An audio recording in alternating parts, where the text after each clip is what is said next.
এজন্য আমি verified page থেকে আমি কিন্তু গত কিছুদিন আগেও কিন্তু আমি স্ট্যাটাস দিয়েছি যে মাজার জিয়ারত করা সুন্নাত, সেজদা দেওয়া হারাম, আল্লাহ ছাড়া কাউকে সেজদা করা যাবে না, কদম বসি করা সুন্নাত। জোরে কন্যা সুবহানাল্লাহ।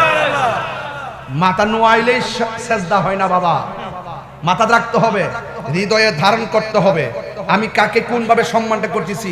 মাথা তুললেও কিন্তু শিরিক করেন যায়, মাথা উড়ায়ও কিন্তু মুশরিক হয়ে যায়, আছে কিনা বলেন? আমি যদি এই মুহূর্তে আল্লাহর সঙ্গে মুখ দিয়ে কারোর সঙ্গে আল্লাহর সঙ্গে শরিক করি তাহলে কি আমি মুশরিক হব না?